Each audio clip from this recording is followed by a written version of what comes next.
12/5, 14/15 এবং 16/17 এই তিনটে ভগ্নাংশের HCF কত হবে?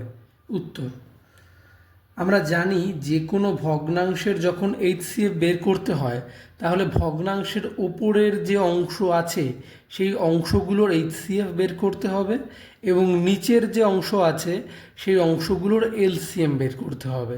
তেমনভাবেই এখানে HCF যেহেতু বলা আছে সেটা বলা হলো। যদি বলা হতো যে এই তিনটে ভগ্নাংশের LCM বের করো, তাহলে ওপরের যে পার্ট বা অংশগুলো আছে তার LCM এবং নিচে যে পার্ট বা অংশ আছে তার HCF বের করতে হতো। অর্থাৎ এখান থেকে আমরা বুঝতে পারছি যে ভগ্নাংশের HCF বা LCM যাই বের করতে দিক না কেন, যেটা বের করতে দেবে সেইটা ওপরের পার্টের ক্ষেত্রে প্রযোজ্য হবে এবং নিচের পার্টের ক্ষেত্রে অপরটা প্রযোজ্য হবে। তাহলে এটা করে ফেলি। তাহলে এখানে 12/5, 14/15 আর 16/17 ওপরের তিনটে অংশ হলো 12, 14, 16। প্রশ্নে বলা আছে HCF বের করতে, তাহলে 12, 14, 16 HCF বের করতে হবে। তাহলে 12, 14, 16 এর HCF আর নিচে বের করতে হবে হলো 5, 15 আর 17 এর LCM।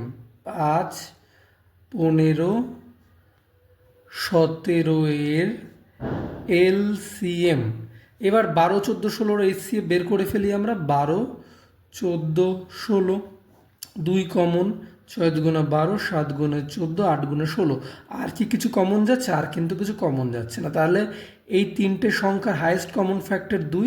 সুতরাং 12, 14, 16 এর HCF বা highest common factor is equal to 2। তাহলে 5, 15, 17, এবার এদের LCM বের করে ফেলি।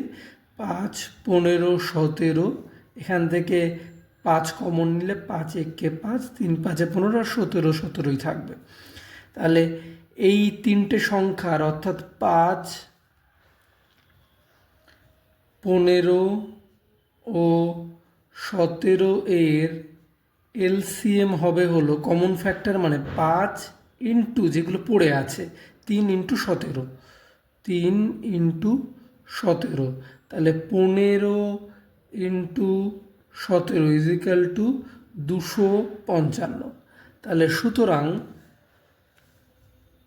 এই সংখ্যা তিনটে মানে 12/5,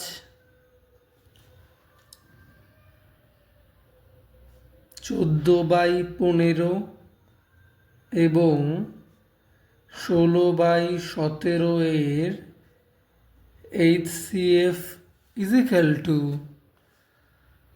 ওপরের তিনটের HCF যেটা আমরা বের করেছি 2, তাহলে 2 বাই নিচের তিনটের LCM যেটা আমরা বের করেছি 255, তাহলে 255, তাহলে 2/255 হবে হলো অ্যান্সার।